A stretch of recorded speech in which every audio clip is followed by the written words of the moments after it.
السلام علیکم ورحمۃ اللہ نحمدہ و نصلی علی رسولہ الکریم اما بعد فاعوذ باللہ من الشیطان الرجیم بسم اللہ الرحمن الرحیم رب اشرح لی صدری ویسر لی امری واحلل عقدۃ من لسانی یفقہوا قولی۔ اگلی صورت کرتے ہیں انشاءاللہ۔ سورۃ اللیل مکی صورت ہے، 21 آیات اور 1 رکوع ہے۔ واللیل اذا یغشا، قسم ہے رات کی جب وہ چھا جائے، والنہار اذا تجلی، قسم ہے دن کی جب وہ روشن ہو جائے۔ اور یہاں سورہ شمس کی طرح اس سورت کی ابتدا میں بھی اللہ تعالیٰ نے چند متضاد اشیاء مثلاً رات اور دن کی قسم کھائی ہے، اور فرمایا کہ جس طرح سے دن اور رات کی آپس میں متضاد اور مختلف خصوصیات ہیں، اور اسی طرح پھر آگے فرمایا وما خلق الذکر والانثی، اور اور جو اس نے پیدا کیا نر اور مادہ کو، یعنی نر اور مادہ میں بھی آپس میں کیا ہے، متضاد اور مختلف ہیں۔ تو فرمایا کہ دیکھو اس کی یعنی قسم کھائی جا رہی ہے، اور اللہ سبحانہ تعالیٰ یعنی کسی بات کے لیے اپنی ہی تخلیقات کی قسم کھا رہے ہوتے ہیں، اور اس میں ہمارے لیے سیکھنے کی بہت بات ہے کہ ان کی عظمت پر غور کرو، دن اور رات کے چکر پر غور کرو۔ اسی طرح الذکر اور والانثی کو پیدا کیا گیا، کس طرح سے اللہ تعالیٰ نے زمین کا نظام چلایا ہے بنو نوع انسان، تمہیں دو طرح کی جنس دے کر، یعنی کسی کو مرد بنایا، کسی کو عورت بنایا۔ اور یہ قسم کھائی گئی کس پر؟ ان سعیکم لشتی، کہ بے شک تمہاری کوشش البتہ مختلف طرح کی ہے۔ در حقیقت تم لوگوں کی کوششیں مختلف طرح کی ہیں، یعنی دنیا میں جو بھی اعمال تم بجا لا رہے ہو وہ بھی ایک دوسرے سے متضاد اور مختلف ہیں۔ جیسے دن اور رات کا چکر ایک دوسرے سے مختلف ہے، دن اور رات کی خصوصیات آپس میں ایک دوسرے سے متضاد اور مخالف ہیں، اسی طرح جیسے ذکر اور انثیٰ کے آپس میں خصوصیات مخالف ہیں، اسی طرح تمہاری سعی، تمہاری بھاگ دوڑ بھی ایک دوسرے سے مختلف ہے۔ اس صورت کا اصل جو مرکزی مضمون ہے نا، وہ دراصل ایک تو یہ کہ کون ہے جو کہ مال کی محبت میں اپنی آخرت گواتا ہے، اور دوسری طرف وہ ہے جو کہ اپنی آخرت کو ترجیح دیتا ہے، ٹھیک ہے۔ تو انسان کی مختلف طرح کی کوششیں ہیں، جیسے پیچھے فرمایا کہ پچھلی صورت میں یہ ہم نے پڑھا کہ اللہ تعالیٰ نے انسان کو خیر اور شر کا الہام کر دیا نا۔ اب انسان کی اپنی یہ وہ ہوتی ہے کہ وہ ان دونوں راہوں میں سے کس کا انتخاب کرتا ہے، تو تقویٰ حاصل کر لیتا ہے، تو یہ تقویٰ پر قائم کرنا اس کے اندر کا برائی کا زور توڑ دیتا ہے، ٹھیک ہے۔ لیکن اگر انسان گناہ پر قائم ہو جاتا ہے تو یہ چیز انسان کے اندر کا نور ختم کر دیتی ہے، ٹھیک ہے۔ تو یہاں پر ہم سب دیکھیں کہ ہماری کوشش کس طرح کی ہے۔ صحیح کا مطلب ہوتا ہے نا بھاگ دوڑ کرنا، تیز چلنا، تو ہم کن کاموں میں اپنی دنیا کو لگائے ہوئے ہیں۔ تو یہاں پر دو گروپس بتا دیے گئے، فَأَمَّا مَنْ آتَى وَاتَّقَى، تو رہا وہ شخص جس نے آتا دیا، عطا کیا، اللہ کی راہ میں مال لگایا، واتقیٰ، اور پرہیزگاری اختیار کی۔ وہی پرہیزگاری پیچھے بھی آپ یاد رکھیں، تقوی اختیار کیا یا اپنے نفس کا تزکیہ کر لیا، اس پر قائم ہو گیا، یعنی اپنے نفس کو شرکیہ رذیل خیالات سے پاک کر لیا، اور اسی طرح سے اعمال کو بھی برائیوں سے، گناہوں سے پاک کر لیا۔ اللہ سے ڈرتے ہوئے وہ اپنی زندگی گزار رہا ہے، اس کے احکامات کو بجا لا رہا ہے۔ وصدق بالحسنی، اور اس نے تصدیق کی، بھلائی کی، ٹھیک ہے۔ اور یہ تصدیق اس نے کس طرح سے کی کہ اپنے عمل سے اس کی گواہی دیتا رہا، ٹھیک ہے۔ تو لوگوں کے اعمال اور ان کے نتائج ایک دوسرے سے متضاد اور مختلف ہیں، تو ان میں سے پہلے گروپ کا حال بتایا کہ ایک وہ شخص ہے جو اللہ کی راہ میں خرچ کرتا رہتا ہے، واتقیٰ، اور اپنی ساری زندگی اللہ سے ڈرتے ہوئے اس کی فرما برداری میں گزارتا ہے۔ پھر وہ صدق بالحسنی، اور ہر بھلی بات کی تصدیق کرتا ہے۔ بھلی بات سے سب سے بڑھ کر تو پہلے تو ایمان بالغیب ہے، کہ اللہ پر ایمان لایا، اور وہ تمام غیب جو اللہ تعالیٰ نے بتایا اس پر ایمان لایا۔ اللہ کی آیات بھی اس میں شامل ہیں، اللہ کی توحید بھی، رسول کی تصدیق بھی کی، اخلاق فاضلہ کی بجاوری بھی کی، ٹھیک ہے۔ یعنی عمل سے بھی ان چیزوں کا اس نے ثبوت دیا۔ دیکھیں تصدیق وہی ہوتی ہے نا کہ جب آپ کسی کی بات پر لبیک کہہ کے اپنے عمل کو بھی اس کی طرح کر لیتے ہیں۔ مثلا آپ باہر نکلنے لگے ہیں، آپ نے ویدر چیک کیا، اور اگر آپ کو پتہ چلا کہ برف باری ہے تو آپ نے اس کے مطابق کپڑے پہن لیے، ٹھیک ہے۔ تو یہ کیا چیز ہے کہ آپ نے وہ جو خبر آپ کو ملی اس کی تصدیق کر دی اپنے عمل کو کے مطابق، کہ ہاں بھئی باہر برف ہوگی تو مجھے اس طرح سے تیار ہو کے جانا ہے۔ بالکل اسی طرح جب اس شخص نے کہہ دیا کہ لا الہ الا اللہ محمد رسول اللہ، تو پھر اس نے اپنے کردار سے بھی اس کی تصدیق کی، حسنہ کی تصدیق کر دی، ٹھیک ہے۔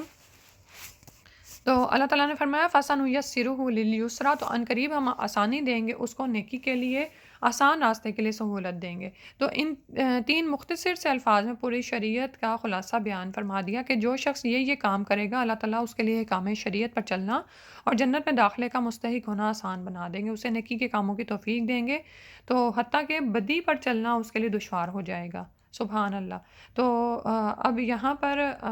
ویسے تو ہم پیچھے پڑھ رہے ہیں سورہ البدر کی آیت نمبر 11 میں کہ وہ جو راستہ نا وہ گھاٹی پر چڑھنے کی طرح ہے۔ تو اس کا مطلب، اس کا جواب یہ ہے کہ اللہ تعالیٰ فرما رہے ہیں فَسَنُيَسِّرُهُ لِلْيُسْرَىٰ، جب انسان ان کاموں پر قائم ہو جاتا ہے کہ آتا تقا اور صدقہ بالحسنہ کرتا ہے، تو اللہ سبحانہ تعالیٰ اس کو اس راہ کی آسانی دے دیتے ہیں۔ شروع میں انسان کی طبیعت پر یہ بوجھ ہوتا ہے، دشوار گزار راستہ معلوم ہوتا ہے، لیکن جب آپ عزم صمیم کے ساتھ اس پر جم جاتے ہیں تو اللہ تعالیٰ اسی راستے کو آپ کے لیے آسان بنا دیتے ہیں۔ یہ راستہ آپ کو آسان معلوم ہونے لگتا ہے، اور بدی پر چلنا، نماز کو چھوڑنا یا ہر وہ کام جو کہ اللہ کی ناراضگی کا موجب بنتا ہے، آپ پر گراں گزرتا ہے، مشکل لگتا ہے آپ کو، ٹھیک ہے؟ اور اسی طرح رزق حلال اور کسب حلال کے دروازے کھلتے چلے جاتے ہیں، اور حرام کمانا انسان کو اپنے اوپر ایک پہاڑ لگتا ہے، ٹھیک ہے؟ تو یہ ایک فریق کا حال ہے، اور اس کی آسان سی مثال ہم دنیا میں بھی سمجھ سکتے ہیں کہ وہ لوگ جو کہ ورزش کے عادی ہوتے ہیں، وہ روزانہ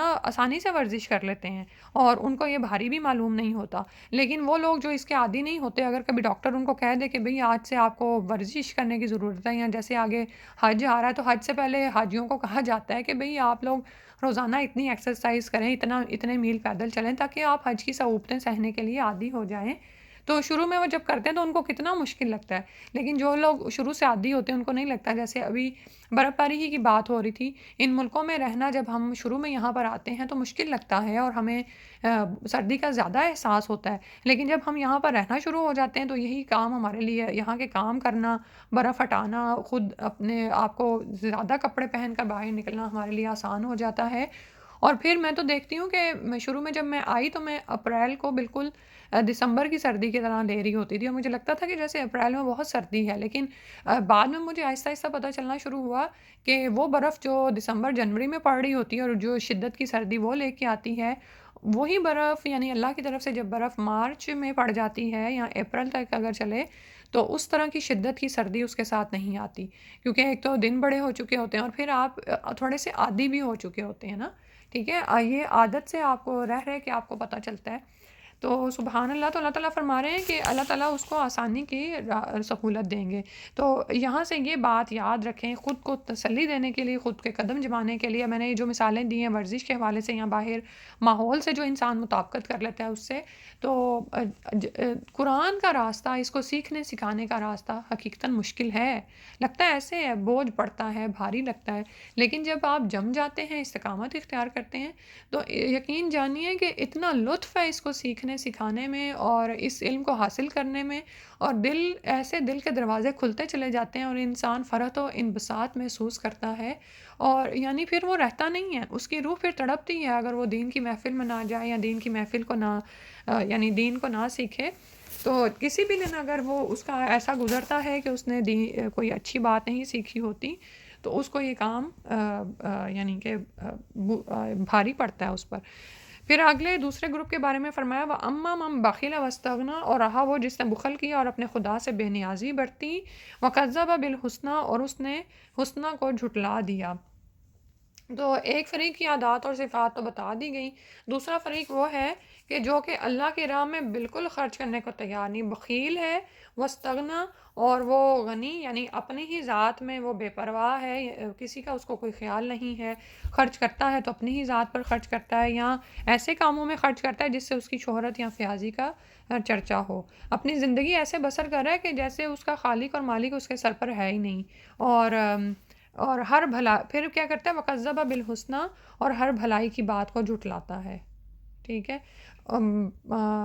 زبانی اگر اقرار کر بھی دیتا ہے تو اس کی عملی زندگی اللہ کے احکامات پر کاربند رہنے سے بالکل بے نیاز ہے، خالی ہوتی ہے۔ اللہ تعالیٰ نے فرمایا فَسَنُيَسِّرُهُ لِلْعُسْرَىٰ، ایسے ہی لوگ ہیں جن کے لیے ہم آسانی کر دیں گے اس کی تنگی کے لیے، یعنی اس راہ پہ پھر اس کو آسانی دے دی جاتی ہے، اور ایسے لوگوں کے لیے اللہ تعالیٰ جہنم کا راستہ آسان کر دیتے ہیں اور نیکی اور بھلائی کی راہیں بہت مشکل بنا دیتے ہیں۔ ان لوگوں کی زندگی گناہ اور حرام کاموں میں گزرتی ہے، کسب حرام اور رزق حرام سے یہ مانوس ہو جاتے ہیں کہ رزق حلال کی انہیں کوئی راہ پسند آتی ہے اور نہ ہی وہ ان کے لیے آسان ہوتی ہے، ٹھیک ہے؟ تو اس سلسلے میں درج ذیل حدیث ہم پڑھتے ہیں، سیدنا ابن عباس رضی اللہ عنہ کہتے ہیں کہ کذب بالحسنی کا معنی یہ ہے کہ اس کو یہ یقین نہیں کہ اللہ کی راہ میں جو خرچ کرے گا اللہ اسے بدلہ دے گا۔ سیدنا ابو ہریرہ رضی اللہ عنہ کہتے ہیں کہ آپ صلی اللہ علیہ وسلم نے فرمایا، ہر صبح دو فرشتے نازل ہوتے ہیں، ایک یہ کہتا ہے کہ اے اللہ خرچ کرنے والے کو اس کے عوض اور مال دے، اور دوسرا کہتا ہے اے اللہ بخل کرنے والے کے مال کو تلف کر دے۔ بخاری کتاب الزکوٰۃ کی یہ حدیث ہے۔ تو ایک اور حدیث اس میں ہم پڑھتے ہیں جو ذرا لمبی ہے لیکن اس سے بھی اس کی یعنی وضاحت ہو جائے گی۔ سیدنا علی رضی اللہ عنہ سے روایت ہے کہ ہم بقیع میں ایک جنازے میں شریک تھے، اتنے میں آپ صلی اللہ علیہ وسلم تشریف لائے۔ آپ صلی اللہ علیہ وسلم بیٹھ گئے تو ہم سب آپ صلی اللہ علیہ وسلم کے ارد گرد بیٹھ گئے۔ آپ صلی اللہ علیہ وسلم کے ہاتھ میں ایک چھڑی تھی، آپ صلی اللہ علیہ وسلم سر جھکا کر چھڑی سے زمین کو رید رہے تھے جیسے کسی گہری سوچ میں ہے۔ پھر فرمایا، تم میں سے جو شخص بھی پیدا ہوا ہے اس کا ٹھکانہ لکھ دیا گیا ہے، جنت میں یا دوزخ میں، اور یہ بھی لکھا جا چکا ہے کہ وہ نیک بخت ہے یا بدبخت۔ اس پر ایک شخص بولا، یا رسول اللہ صلی اللہ علیہ وسلم، پھر ہم اپنی قسمت کے لکھے پر بھروسہ کرتے ہوئے عمل کرنا چھوڑ نہ دیں، کیونکہ جو نیک بختوں میں لکھا گیا ہے وہ بالآخر نیک بختوں میں شامل ہوگا، اور جو بدبخت لکھا گیا ہے وہ بالآخر بدبختوں میں شامل ہوگا۔ آپ صلی اللہ علیہ وسلم نے فرمایا، نہیں بلکہ عمل کیے جاؤ، کیونکہ نیک بخت لکھے گئے ہیں انہیں نیک اعمال کی توفیق دی جاتی ہے، اور جو بدبخت لکھے گئے ہیں انہیں ویسی ہی توفیق دی جاتی ہے۔ پھر آپ صلی اللہ علیہ وسلم نے یہ آیات پڑھی، یہ بخاری کتاب و تفسیر کی حدیث ہے، ٹھیک ہے؟ تو یہ بات کہ کون نیک بختوں میں لکھا گیا ہے اور کون بدبختوں میں، یہ بات تو اللہ تعالیٰ کے پیشگی علم کا مسئلہ ہے نا۔ اللہ تعالیٰ تو ہر چیز کو پہلے سے جانتے ہیں، تو اللہ تعالیٰ کا یہ علم کسی شخص کو اس بات پر مجبور نہیں کرتا کہ وہ اچھائی کو چھوڑ دے۔ لیکن یہاں پر جو ہمیں بات سمجھ آ رہی ہے وہ یہ ہے کہ جو شخص اپنے اختیار کی آزادی کے ساتھ نیکی کی راہ کا انتخاب کرتا ہے، اللہ تعالیٰ اس کو اسی راہ کے لیے آسانی دے دیتے ہیں، اور جو برائی کی راہ پر چلتا ہے تو ایسا ہی شخص ہے کہ اس کو تنگی کی راہ پر چلنے کی سہولت دی جاتی ہے۔ تو اس کا انجام کیا ہے؟ وما یغنی عنہ مالہ اذا تردی، اور نہیں کام آئے گا اس کو اس کا مال جب وہ ہلاک ہوگا۔ یعنی تردی کا مطلب ہوتا ہے کسی چیز کو بلندی سے زمین پر دے مارنا، تو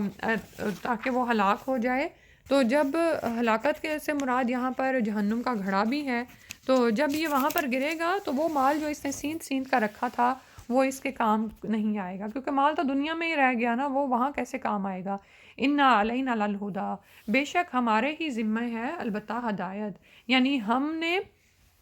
انسان کی پوری رہنمائی کا انتظام کیا، یہ ذمہ داری ہماری ہے۔ ہم نے رسول بھی بھیجے، کتابیں بھی نازل کیں، تو یہ ہدایت کی ذمہ داری پوری کر دی گئی۔ وَإِنَّ لَنَا لَلْآخِرَةَ وَالْأُولَىٰ، اور بے شک ہمارے لیے ہے البتہ آخرت اور اولا یعنی دنیا، یعنی آخرت کے مالک بھی اللہ سبحانہ وتعالیٰ ہیں اور دنیا کے بھی۔ تو جو شخص اللہ سے دنیا طلب کرتا ہے اسے دنیا دیتے ہیں جتنی اللہ تعالیٰ چاہتے ہیں، اور جو آخرت کا طلبگار ہوتا ہے اسے آخرت تو ضرور دیتے ہیں، اور دنیا بھی اتنی ضرور دیتے ہیں جتنی اس کے مقدر میں ہے، ٹھیک ہے؟ تو اور یہ کہ دنیا اور آخرت کا انجام ان دونوں کے اللہ ہی مالک ہیں، اللہ سبحانہ و تعالیٰ ہی اس کا اختیار رکھتے ہیں کہ کس کا کیا فیصلہ کیا جائے گا۔ تو پھر اس کے بعد فرمایا فَأَنذَرْتُكُمْ نَارًا تَلَظَّىٰ، تو خبردار کیا میں نے تم کو ایک آگ سے جو بھڑکتی ہوئی ہے، یعنی خبردار کیا جا رہا ہے، متنبہ کیا جا رہا ہے کہ جو شخص نہیں مانے گا تو نعوذ باللہ وہ اس بھڑکتی ہوئی آگ میں داخل کیا جائے گا۔ لا یصلاھا الا الاشقی، نہیں تاپے گا اس کو، نہیں داخل ہوگا اس میں مگر بدبخت، یعنی وہ شخص جو کہ جو دنیا میں اللہ تعالیٰ کے احکامات کی جس نے پیروی نہیں کی، جس نے حسنہ کو جھٹلایا اور حق بات کو ٹھکرا دیا، اس سے اعراض ہی کرتا رہا، ایسا ہی شخص اس میں داخل ہوگا۔ الذی کذب وتولی، جس نے جھٹلایا اور منہ موڑ لیا، اعراض کیا۔ وَسَيُجَنَّبُهَا الْأَتْقَى، اور عنقریب بچا لیا جائے گا اس سے سب سے زیادہ پرہیزگار، یعنی جس نے جو ڈرنے والا ہے اللہ سے، جس نے اپنی ساری زندگی اللہ سے ڈرتے ہوئے اللہ کے احکامات کی پیروی کرتے ہوئے گزاری، اس کو جہنم کی ہوا تک نہیں لگے گی، اسے جہنم سے دور رکھ کر صاف بچا لیا جائے گا۔ الذی یؤتی مالہ یتزکی، یہ وہ شخص ہے جو دیتا رہے اپنے مال کو کہ پاکیزگی اختیار کرے، یعنی اس نے اپنا مال نمود و نمائش کے لیے نہیں دیا، نہ ہی اس کو اپنی شہرت مقصود تھی، بلکہ اس کا دل تھا کہ اس کا دل تقوی حاصل کر لے، پاک ہو جائے، بخل کے مرض سے پاک ہو جائے، ٹھیک ہے۔ تو ہم دیکھیں کہ ہم جب مال اللہ کی راہ میں لگا رہے ہوتے ہیں تو کیا ہم اپنے نفس کا تزکیہ چاہ رہے ہوتے ہیں؟ صدقہ کیا کریں، کیونکہ یہ دل کا اس سے تزکیہ ہو جاتا ہے، دل مال کی محبت سے پھر خالی ہونا شروع ہو جاتا ہے، اور اس میں پھر جب ایک چیز جاتی ہے تو پھر ہی تو اللہ کی محبت آتی ہے اور اس کا ڈر آتا ہے نا۔ پھر اس کے بعد فرمایا وَمَا لِأَحَدٍ عِندَهُ مِن نِعْمَةٍ تُجْزَىٰ، اور نہیں ہے کسی ایک کے لیے بھی اس کے پاس نعمت میں سے کہ جس کا بدلہ اس کو دیا جائے۔ تو یہاں پر ان آیات کا روئے سخن کسی خاص شخص کی طرف یعنی نہیں پتہ چل رہا، اس کا نام نہیں لیا گیا، بتایا گیا کہ یہ ان لوگوں پر مال خرچ کرتا ہے جن کا اس پر کوئی احسان نہیں ہے۔ یعنی بعض اوقات کیا ہوتا ہے کہ ہم دوسروں پر مال خرچ کرتے ہیں کہ انہوں نے ہم پر کچھ لگایا ہوتا ہے تو ہم بدلے کے طور پر ان پر مال لگاتے ہیں، لیکن یہاں پر جس شخص کی بات ہو رہی ہے اس کا مقصود تو صرف یہ تھا وَمَا لِأَحَدٍ عِندَهُ مِن نِعْمَةٍ تُجْزَىٰ، کہ اس پر کسی کا کوئی احسان نہیں تھا کہ وہ اس کو بدلہ دیتا، بلکہ إِلَّا ابْتِغَاءَ وَجْهِ رَبِّهِ الْأَعْلَىٰ، اس نے جو مال لگایا وہ سوائے اس کے کہ تلاش کرے اپنے اعلیٰ رب کی ذات کی مرضی، یعنی اللہ کو راضی کرنے کے لیے اللہ کی راہ میں دیا، بغیر بناوٹ تصنع کے، نہ تو کسی کا اس نے کوئی وہ قرضہ دینا تھا، نہ کوئی یعنی بدل دینا تھا، نہ کسی کے احسان کا بدلہ اس نے اتارنا تھا، یہ تو خالصتاً اللہ سبحانہ و تعالیٰ کی رضا کے لیے یہ مال لگایا اس نے۔ اور کہا جاتا ہے کہ یہ آیات، بہت سی روایات اس بات پر آتی ہیں، شاہد ہیں کہ یہ آیات سیدنا ابو بکر صدیق کی شان میں نازل ہوئی ہیں، ٹھیک ہے۔ آپ آزاد مردوں میں سب سے پہلے اسلام لائے، کپڑے کے تاجر اور مالدار تھے، تو اسلام کے ابتدائی دنوں میں جب کوئی غلام مسلمان ہو جاتا تو اس کی شامت آ جاتی تھی نا، تو اس کے مالک اسے بری طرح ایذائیں دیتے اور پیٹتے تھے۔ ان غلاموں کی یہ کیفیت رسول صلی اللہ علیہ وسلم سے برداشت نہ ہوتی، تو آپ سیدنا ابو بکر رضی اللہ عنہ کو اشارہ کرتے کہ اسے خرید کر آزاد کر دیں، تو سیدنا ابو بکر رضی اللہ عنہ ان غلاموں کی منہ مانگی قیمت ادا کر کے انہیں آزاد خرید کر آزاد کر دیتے تھے۔ سبحان اللہ، اس طرح آپ نے 17 غلاموں کو کافروں کی چیرہ دستیوں سے نجات دلا کر انہیں آزاد کر دیا۔ تو یعنی آپ نے اسلام اور پیغمبر اسلام کی خاطر کسی بھی مالی جانی قربانی سے دریغ نہیں کیا، اور سیدنا ابو بکر رضی اللہ عنہ کی ان خدمات کا رسول اللہ صلی اللہ علیہ وسلم نے برملا اعتراف فرمایا، جیسا کہ اس حدیث سے ظاہر ہے۔ ابن عباس رضی اللہ عنہ کہتے ہیں کہ جس بیماری میں آپ صلی اللہ علیہ وسلم نے انتقال فرمایا، آپ صلی اللہ علیہ وسلم ایک کپڑے سے اپنا سر باندھے ہوئے باہر نکلے، پھر منبر پر بیٹھے، اللہ کی حمد و ثنا بیان کی، پھر فرمایا لوگوں میں سے کسی کا بھی مجھ پر جان اور مال کے لحاظ سے احسان ابو بکر بن ابی قحافہ سے زیادہ نہیں ہے۔ اگر میں کسی کو جانی دوست بنانے والا ہوتا تو ابو بکر کو بناتا، مگر اسلام کی دوستی ہی بہت اچھی ہے۔ دیکھو ابو بکر کی کھڑکی کے سوا مسجد میں جتنی کھڑکیاں کھلتی ہیں سب بند کر دو۔ یہ بخاری کتاب الصلاۃ کی حدیث ہے۔ تو ان آیات سے سیدنا ابو بکر رضی اللہ عنہ کی کمال درجے کی فضیلت ثابت ہوتی ہے۔ اللہ کی بارگاہ سے انہیں اتقیٰ یعنی بہت بڑا پرہیزگار کا لقب ملا، جیسے کہ اور اسی طرح اللہ تعالیٰ نے فرمایا نا ان اکرمکم عند اللہ اتقاکم، کہ بے شک تم میں سے سب سے زیادہ عزت والا اللہ کے ہاں وہ ہے جو تم میں سے سب سے زیادہ متقی ہے۔ تو سیدنا ابو بکر اللہ کے نزدیک اتقیٰ ٹھہرے تو اکرم بھی ہوئے، ٹھیک ہے۔ تو سبحان اللہ، اور پھر اس کے بعد ان کے لیے ہی فرمایا وَلَا سَوْفَ يَرْضَىٰ، یعنی جیسے بھی میں نے بتایا نا کہ بہت سی روایات یہ ثابت کرتی ہیں کہ یہ آیات سیدنا ابو بکر کے لیے نازل ہوئیں، تو پھر ان کے لیے آ رہا ہے کہ ضرور وہ اس سے خوش ہوگا۔ تو اللہ سبحانہ و تعالیٰ نے ان کی مالی قربانیوں کو شرف قبولیت بخشا، ساری دنیا کے لوگوں کے سامنے اپنی رضامندی کا اظہار فرمایا اور انہیں وَلَا سَوْفَ يَرْضَىٰ کی بشارت بھی سنا دی۔ تو اللہ اس سے راضی ہوگا، اور دوسرا یہ بھی مطلب ہے کہ اللہ تعالیٰ اس کو اتنا مال و دولت اور نعمتیں عطا کریں گے کہ وہ خوش ہو جائے گا، کیونکہ آپ یہ دیکھیں کہ دنیا میں رب سے بڑا کون ہے؟ کوئی بھی نہیں نا۔ تو اس رب کے لیے جس نے مال لگا دیا اور اس کو تو مال چاہیے بھی نہیں ہے، تو وہ بدلے میں پھر کس طرح لوٹائے گا نا؟ بادشاہوں کا بادشاہ ہے وہ، تو وہ کس طرح سے آپ کو وہ لوٹائے۔ تو اللہ سبحانہ تعالیٰ سے دعا ہے کہ وہ ہمیں بھی اسلام کی راہ میں ایسی کوششیں کرنے کی توفیق عطا فرما دیں۔ ان آیات کی تلاوت سنتے ہیں۔ بسم اللہ الرحمن الرحیم واللیل اذا یغشا والنہار اذا تجلی وما خلق الذکر والانثى ان سعیکم لشتی فأما من أعطى واتقى وصدق بالحسنى فسنيسره لليسرى وأما من بخل واستغنى وكذب بالحسنى فسنيسره للعسرى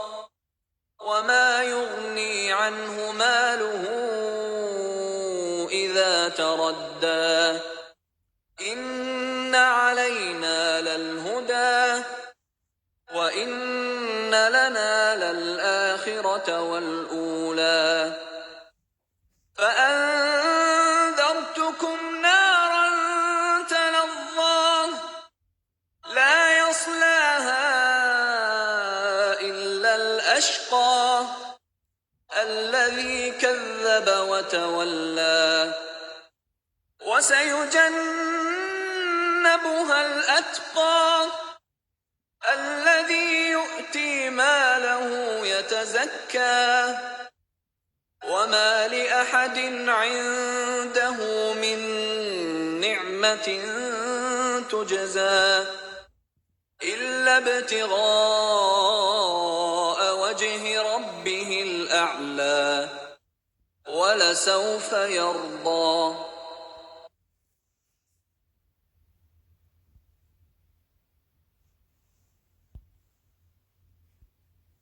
جی اگلی صورت انشاءاللہ کرتے ہیں. سورہ الضحیٰ مکی صورت ہے، 11 آیات ہیں، 1 رکوع ہے. بسم اللہ الرحمن الرحیم. والضحیٰ قسم ہے روز روشن کی، واللیل اذا سجا اور رات کی جب وہ ڈھانپ لے. اور یہاں پر بھی چاشت کے وقت کی قسم کھائی گئی اور رات کی جب وہ سنسان ہو جائے. تو فرمایا ما ودعک ربک وما قلی، نہیں چھوڑا تجھ کو تیرے رب نے اور نہ ہی وہ ناراض ہوا. ٹھیک ہے، تو ان دونوں آیات میں بھی آپ یہ دیکھیں کہ اللہ سبحانہ و تعالیٰ نے ایک میں چاشت کے وقت کی قسم کھائی جب کہ سورج خاصا بلند ہو جاتا ہے، لوگ اپنے اپنے کام کاج میں مشغول ہو جاتے ہیں. اور دوسرا وقت وہ ہے کہ جب اللہ سبحانہ و تعالیٰ نے واللیل اذا سجا یعنی رات کی جب وہ سنسان ہو جائے، جب وہ ڈھانپ لے، کہ اس وقت بالکل خاموشی چھا جاتی ہے، سناٹا ہو جاتا ہے. اور دوسری چیزیں یعنی اس میں سجا کے مفہوم میں نا چھپانے، دوسری چیزوں کو چھپانے کا مفہوم بھی پایا جاتا ہے. تو آپ یہ دیکھیں کہ جب رات پھیل جاتی ہے تو کیا ہوتا ہے کہ سب چیزیں جیسے چھپ جاتی ہیں اندھیرے میں. ٹھیک ہے، یہ دراصل رات کا اتنا حصہ گزر چکا ہو کہ سب لوگ سو جائیں اور تاریکی بھی پوری طرح چھا چکی ہو. تو دونوں قسم کے اوقات کی قسم کھائی گئی ہے. ٹھیک ہے، اور دونوں ہی آپس میں ایک دوسرے کے برعکس اور متضاد ہیں. تو ان دونوں متضاد حالتوں کی قسم کھا کر اللہ سبحانہ و تعالیٰ نے فرمایا ما ودعک ربک وما قلی، کہ نہ تو آپ کے رب نے آپ کو چھوڑا ہے اور نہ ہی آپ صلی اللہ علیہ وسلم وہ آپ سے ناراض ہے. ٹھیک ہے، یعنی دونوں ہی اوقات اللہ سبحانہ و تعالیٰ کے پیدا کردہ ہیں، والضحیٰ واللیل. لیکن اس کو ہم اس طرح کہہ سکتے ہیں کہ کیونکہ آگے یہ فرمایا جا رہا ہے نا کہ نہ تیرے رب نے تجھے چھوڑا اور نہ ہی وہ ناراض ہوا. تو دن کے وقت کیا ہوتا ہے کہ انسان اللہ تعالیٰ کی رحمتیں پا رہا ہے اور ذرا دن کے ساتھ ہم ایک روشن تصور لیتے ہیں نا. ٹھیک ہے، مثبت تصور ایک لے رہے ہوتے ہیں. تو چاشت کا وقت اللہ کی رحمت کا وقت ہے، اور گئی رات کا وقت کیا ہے کہ اس میں جیسے ہمیں بتایا گیا کہ رات کے وقت شیاطین باہر نکل آتے ہیں اور مغرب کے بعد انسان اپنے بچوں کو اندر کر لے. تو اور اسی طرح تو ہیں تو دونوں اوقات کے اپنے اپنے فوائد. لیکن اور پھر اسی طرح آپ یہ دیکھیں کہ اگر ضحیٰ ہی رہے تو ہمیں رات کیسے ملے کہ ہم آرام کریں، اور اگر رات ہی رہے تو ہمیں ضحیٰ کیسے ملے کہ ہم اپنے کام کریں. ٹھیک ہے، تو دونوں ہی اوقات اللہ تعالیٰ نے ہمارے فائدے کے لیے بنائے ہیں. اگر طول اختیار کر جائیں تو لوگوں کے لیے اذیت کا باعث بنے. ٹھیک ہے، تو اسی طرح اللہ سبحانہ و تعالیٰ نے فرمایا ہے کہ آپ پر جو وحی نہیں آ رہی، جو فترۃ الوحی کا عرصہ ہے، جو ہم آگے پڑھتے ہیں کہ اس کے پیچھے شان نزول کیا ہے، تو یہ کوئی یہ بات نہیں ہے کہ آپ کا رب آپ سے ناراض ہو گیا یا آپ کے رب نے آپ کو چھوڑ دیا ہے. ٹھیک ہے، تو آپ یہ دیکھیں کہ دونوں ہی حالتوں میں جب رسول صلی اللہ علیہ وسلم کے پاس وحی آتی تھی تو وحی کی حالت میں بھی آپ کو اگرچہ لذت و سرور حاصل ہوتا تھا، لیکن آپ یہ جانتے ہیں کہ یہ وقت آپ صلی اللہ علیہ وسلم کے لیے بہت ہی اعصاب شکن تھا اور تکلیف دہ بھی تھا، کہ سردیوں میں بھی آپ کو پسینہ آ جاتا تھا. تو یہاں پر اللہ سبحانہ و تعالیٰ نے آپ صلی اللہ علیہ وسلم کی آسانی ہی کے لیے آپ کو وحی کے بعد آرام کا وقفہ دیا. اور یہ وقفہ شروع میں زیادہ تھا، پھر جب آپ کی طبیعت آہستہ آہستہ اس بارے وحی کو برداشت کرنے کے قابل ہوگی تو یہ وقفہ کم بھی ہوتا رہ گیا، ٹھیک ہے۔ تو اس صورت کے نزول کا پس منظر یہ ہے کہ پہلی وحی آپ صلی اللہ علیہ وسلم پر غار حرا میں نازل ہوئی، جو سورہ الگ کی ابتدائی 5 آیات ہیں۔ اس بار وحی کی کوفت کا یہ حال تھا کہ آپ صلی اللہ علیہ وسلم نے گھر آ کر سیدہ خدیجہ رضی اللہ عنہا کو یہ واقعہ سنایا تو بتایا انی خشیت علی نفسی، کہ مجھے تو اپنی جان کے لالے پڑے ہیں، اور دوسری طرف لذت و سرور کا یہ حال تھا کہ آپ اس واقعے کے بعد ہر وقت جبریل علیہ السلام کی آمد کے منتظر رہتے تھے۔ لیکن وہی کچھ عرصے کے لیے بند ہو گئی۔ یہ عرصہ کتنا تھا اس کے متعلق مختلف اقوال ہیں، کم سے کم 3 دن، زیادہ سے زیادہ 6 ماہ، واللہ عالم بالصواب۔ اسی وقفے کو فطرت الوحی کہتے ہیں۔ اس دوران آپ کو خود بھی بعض دفعہ یہ خیال آنے لگا کہ کہیں میرا پروردگار مجھ سے ناراض تو نہیں ہو گیا، اور کافر تو بہرحال ایسے موقع کی تلاش میں رہتے ہی تھے جس سے وہ اپنے اندر کا ابال نکال سکیں، جیسا کہ درجہ الحدیث سے ظاہر ہے۔ جندب بن سفیان فرماتے ہیں کہ ایک دفعہ رسول اللہ صلی اللہ علیہ وسلم کا مزاج ناساز ہوا اور 2-3 راتیں نماز تہجد کے لیے نہ اٹھ سکے۔ ایک عورت اورا بنت حرب، ابو سفیان کی بہن اور ابو لہب کی بیوی، وہ آپ صلی اللہ علیہ وسلم کے پاس آئی اور کہنے لگی، محمد صلی اللہ علیہ وسلم، میں سمجھتی ہوں کہ تیرے شیطان نے تجھے چھوڑ دیا ہے، میں نے 2-3 راتوں سے اسے تیرے پاس نہیں دیکھا۔ اس وقت اللہ تعالیٰ نے یہ آیات نازل فرمائی۔ یہ بخاری کتاب و تفسیر کی حدیث ہے، اور اللہ تعالیٰ نے فرمایا وَلَلْآخِرَةُ خَيْرٌ لَكَ مِنَ الْأُولَىٰ، اور البتہ انجام یعنی آخرت بہتر ہے آپ کے لیے ابتدا سے۔ تو اس آیت میں اللہ تعالیٰ نے آپ صلی اللہ علیہ وسلم کو عظیم و شان خوشخبری دی، اور اس وقت دی جبکہ اس کے پورا ہونے کے آثار نظر نہیں آ رہے تھے۔ آپ صلی اللہ علیہ وسلم کو تسلی دی گئی کہ آپ کفار مکہ کی ایذا دہی اور ظلم و جور سے نہ گھبرائیں، کیونکہ آپ کی زندگی میں آئندہ آنے والا ہر دور اپنے پہلے دور سے بہتر ہوگا، ٹھیک ہے۔ اور بالفاظ دیگر رفتہ رفتہ آپ کے عز و شرف میں لگاتار ترقی ہوتی چلی جائے گی۔ پھر یہ وعدہ دنیا کی زندگی تک ہی محدود نہیں رہے گا، بلکہ آخرت میں آپ کو بلند مقام حاصل ہوگا جو کائنات میں کسی دوسرے کو عطا نہیں ہوگا، ٹھیک ہے۔ اور یہاں سے یہ بھی یاد رکھیں کہ آخرت سے مراد تو بعد والا دور ہے نا، اور اولا سے مراد پہلا، لیکن ہم اسی طرح سے اولا کے مقابل ہر بعد میں آنے والا آخرہ ہو جائے گا۔ تو عام انسان کی زندگی میں ہم یہ دیکھتے ہیں کہ جب انسان اولا میں مشقت اٹھا لیتا ہے نا، تو آخرہ میں پھر کیا ہوتا ہے کہ اس کو اس کی برکات نظر آنا شروع ہو جاتی ہیں۔ تو جیسے ابھی میں کہہ رہی تھی نا کہ قرآن پر عمل کرنا، اس کو سیکھنا سکھانا شروع میں مشکل لگتا ہے، لیکن جب انسان اس پر اپنے پاؤں جما لیتا ہے اس راہ پر، تو پھر کیا ہوتا ہے کہ اس راہ کی برکتیں اور آسانیاں اس کے لیے کھل جاتی ہیں۔ تو یہ خوشخبری نبی صلی اللہ علیہ وسلم کے لیے تو ہے ہی، اور ہمیں بھی یہ بات یاد رکھنی چاہیے کہ یقیناً تمہارے لیے بات کا دور پہلے دور سے بہتر ہے۔ پھر فرمایا وَلَسَوْفَ يُؤْتِيكَ رَبُّكَ فَتَرْضَىٰ، تو ان قریب عطا کرے گا تجھے تیرا رب تو تم خوش ہو جاؤ گے، یعنی اتنا کچھ آپ کو دیں گے کہ آپ خوش ہو جائیں گے۔ اور سبحان اللہ تعالیٰ نے کیا کچھ ہم دیا رسول اللہ صلی اللہ علیہ وسلم کو، اس کا ہم احاطہ نہیں کر سکتے۔ تو کون سی عزت و شرف کی بات ہے جو آپ صلی اللہ علیہ وسلم کو عطا نہیں کی گئی؟ آپ صلی اللہ علیہ وسلم کو صحابہ کرام کی ایسی جماعت عطا کی جن میں سے ایک ایک فرد آپ صلی اللہ علیہ وسلم پر اپنی جان تک فدا کرنے پر فخر محسوس کرتا تھا۔ کہاں تو اتنے دشمن بھی ہیں کہ جو ہر وقت اسلام کی راہ میں رکاوٹیں ڈالے رکھتے ہیں اور ہر طرح ہر حد سے گزرنے میں کوئی باک محسوس نہیں کرتے، لیکن ایک طرف آپ یہ دیکھیں کہ صحابہ کرام جن کو اللہ سبحانہ و تعالیٰ نے رسول اللہ صلی اللہ علیہ وسلم کا غیر مشروع مطاع بنا دیا، ان کا معلم اور مزکی بنایا، ٹھیک ہے، اپنی کتاب کا مفسر بنایا، پورے عرب سے آپ صلی اللہ علیہ وسلم کی کوششوں سے کفر و شرک کا مکمل طور پر استحصال ہو گیا۔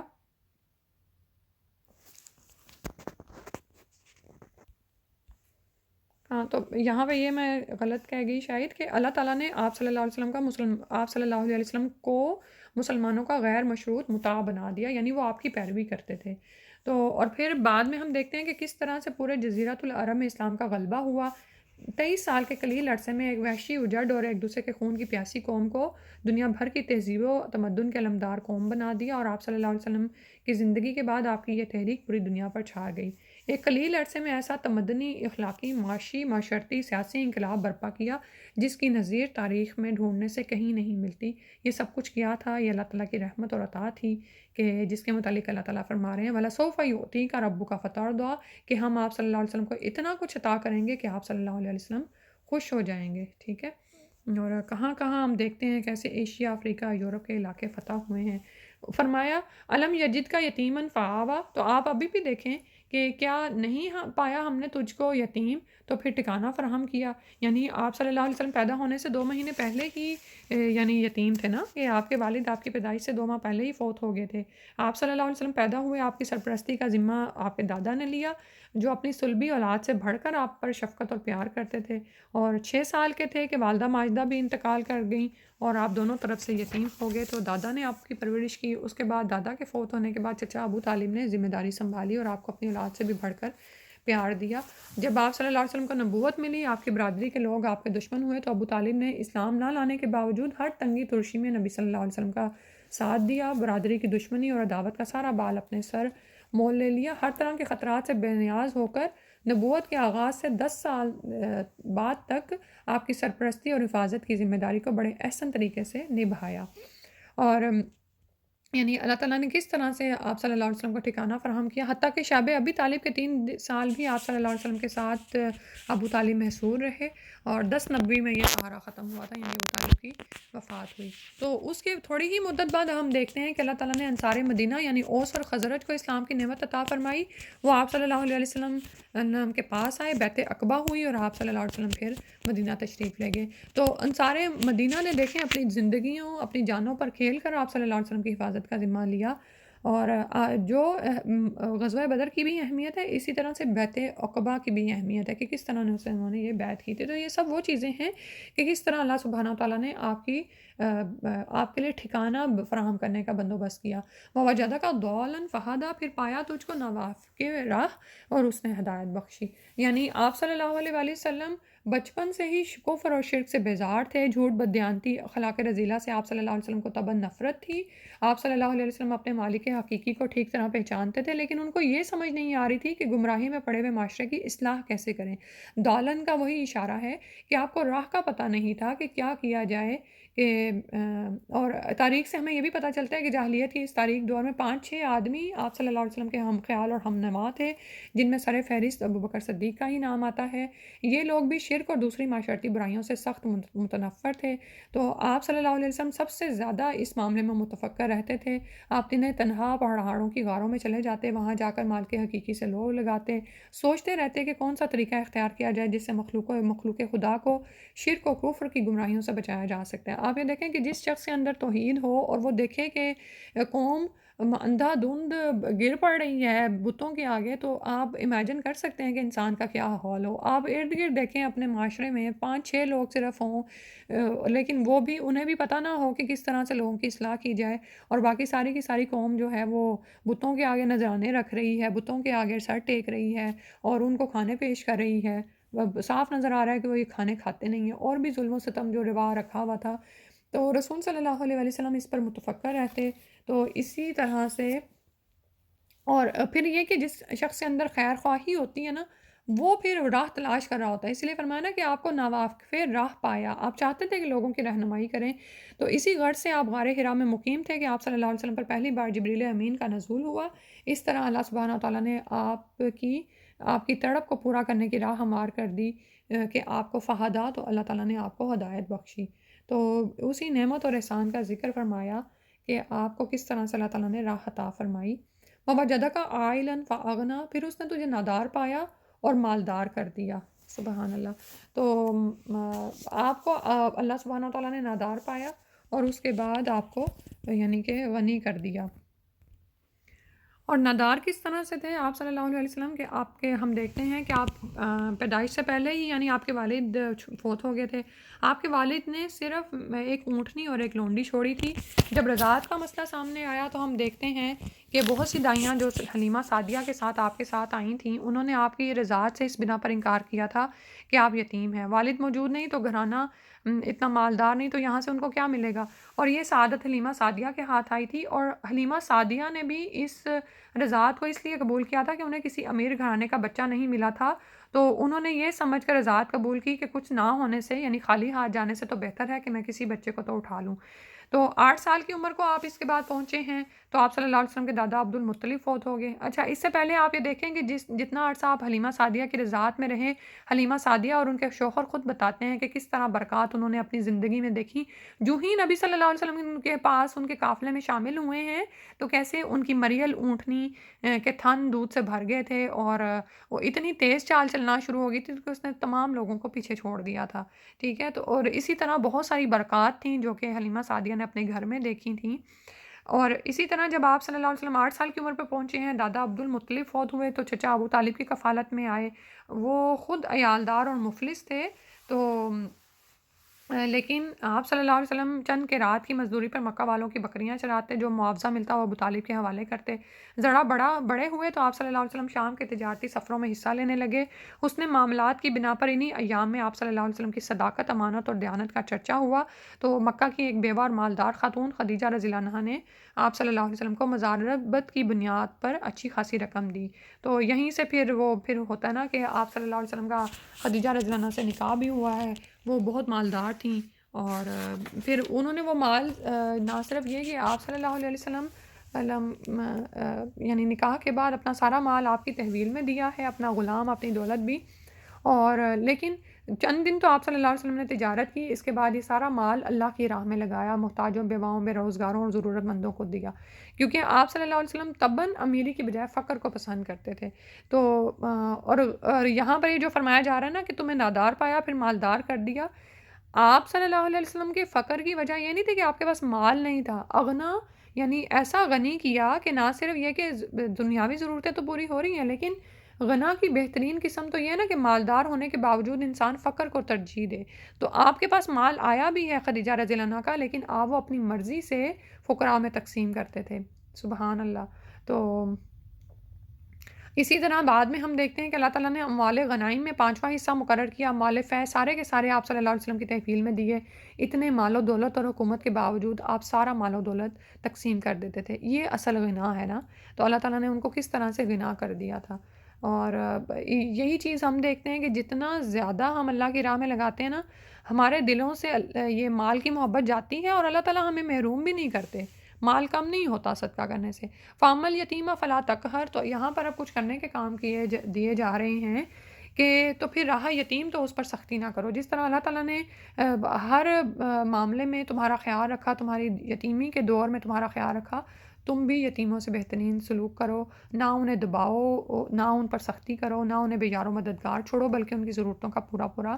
اہتمام کرو۔ تو رسول اللہ صلی اللہ علیہ وسلم دوسرے مسلمانوں کو بھی اس کی ترغیب دیا کرتے تھے اور خود بھی یہ کرتے تھے۔ آپ صلی اللہ علیہ وسلم نے فرمایا، میں اور یتیم کا کفیل جنت میں اس طرح اکٹھے ہوں گے۔ پھر آپ صلی اللہ علیہ وسلم نے اپنی شہادت کی اور وسطی انگلی کی طرف اشارہ کیا اور انہیں تھوڑا سا کھول دیا۔ یہ بخاری کتاب الادب کی حدیث ہے۔ پھر اس کے بعد فرمایا وَأَمَّا السَّائِلَ فَلَا تَنْهَرْ، تو رہا جو سوالی ہے تو اس کو نہ جھڑکو۔ سائل کا معنی کیا ہے کہ کوئی مانگنے والا شخص ہے یا کوئی سوال پوچھنے والا آیا ہے، کوئی بات پوچھنے والا آیا ہے، تو جب کوئی تم سے کچھ مانگے تو اس کو کچھ نہ کچھ ضرور دے دو، اور دینے کو کچھ نہ ہو تو بھی نرمی سے معذرت کرو، سائل کو جھڑکنا نہیں ہے۔ اور اسی طرح اگر کوئی اپنے سوال کا جواب پوچھنے آیا ہے، کچھ مانگنے آیا ہے، تو وہ بھی اس کو دے دوں۔ ایک دفعہ آپ صلی اللہ علیہ وسلم نے فرمایا کہ میں تمہیں ایسے آدمی کی خبر نہ دوں جو سب سے بدتر ہے؟ صحابہ نے عرض کیا ہاں فرمائیے۔ فرمایا وہ شخص جس سے اللہ کے نام پر مانگا جائے اور وہ کچھ نہ دے۔ یہ نسائی کتاب الزکوٰۃ کی حدیث ہے۔ تو اللہ سبحانہ و تعالیٰ سے دعا ہے کہ یہ حکم جو نبی صلی اللہ علیہ وسلم کو دیا گیا ہے، ہم بھی اس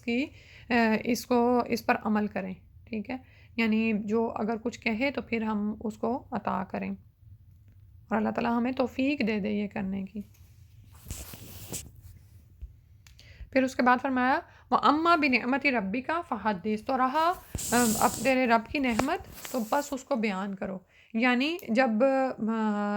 اللہ کی طرف سے تم پر نعمت ہو تو اس کو بیان کرو، اور اللہ تعالیٰ کی نعمتوں کے ذکر اور اظہار کا بہترین طریقہ کیا ہے کہ تہہ دل سے ان کا شکر ادا کیا جائے، ٹھیک ہے، یعنی خالی زبان سے نہیں، دل میں یہ احساس ہو کہ یہ نعمت ہے، اور اگر اللہ تعالیٰ نے کوئی خاص اہلیت یا قابلیت دی ہے یا ہم پر کوئی احسان ہوا ہے تو انہیں اس کے لیے اللہ کا شکر ادا کیا جائے اور اس کو ظاہر بھی کیا جائے ٹھیک ہے؟ اب یہ دیکھیں کہ تحدیث نعمت کا مطلب کیا ہے، کہ سب سے بڑی نعمت تو یہ قرآن ہے جو رسول اللہ صلی اللہ علیہ وسلم کو عطا کی گئی، یہ وحی ہے، یہ دین کا علم ہے جو ہمیں بھی ملا ہے،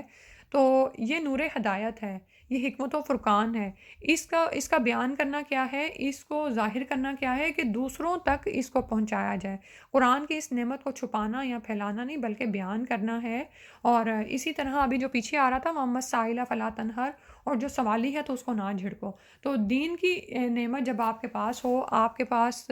لوگوں کے مسائل کے جواب ہوں، تو جب وہ آپ سے پوچھنے آئیں تو ان کو جواب دیں، ان کے مسائل حل کریں، ٹھیک ہے؟ جس حد تک آپ کر سکتے ہیں، یہ نہیں کہ غلط طریقے سے، قرآن و سنت کی رہنمائی میں ہی، اس کی روشنی میں ہی۔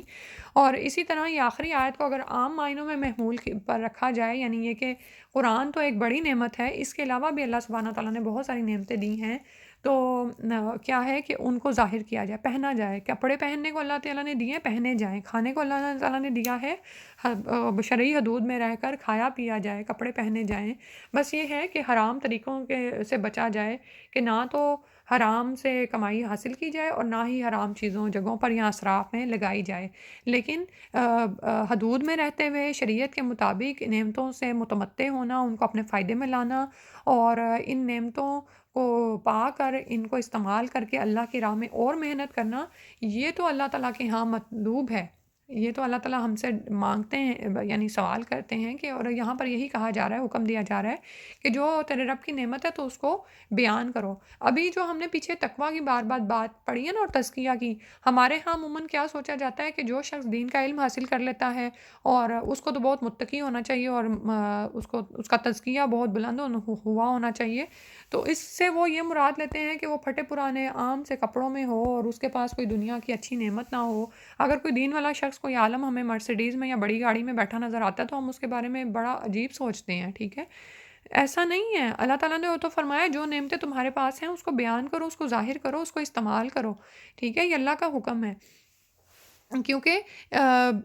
یہی وہ نعمتیں ہیں نا کہ جن کو انسان پا کر، ان کو استعمال کر کے اپنے آپ کو مزید اللہ کے راہ میں تیار کر سکتا ہے، کھپا سکتا ہے۔ آپ یہ دیکھیں کہ اگر آپ ٹوٹی پھوٹی گاڑی میں بیٹھ کے کسی جگہ پہ پہنچتے ہیں، اور وقت بھی زیادہ صرف ہوتا ہے، صلاحیت بھی درکار ہوتی ہے اس کے لیے، اور وقت پر آپ پہنچ بھی نہیں پاتے ہیں، اور مال آپ کا الگ بیکار جاتا ہے، تو یہ تزکیہ نہیں ہے، یہ تقویٰ نہیں ہے۔ اس کے برعکس اگر آپ ایک اچھی سواری میں، صاف ستھری سواری میں، اور چاہے وہ مرسیڈیز ہو اور بہترین انجن والی سواری ہو، اس میں آپ خود بھی دین کی محفلوں میں جاتے ہیں، یا اپنے کسی کام سے جاتے ہیں، جائز کام سے، جائز ضرورت پوری کرنے کے لیے، یا کسی کو بھی کسی کی ضروریات آپ پوری کرتے ہیں، تو یہ دراصل نعمت کے بیان کا اظہار ہے، اور یہ مطلوب ہے انسان سے،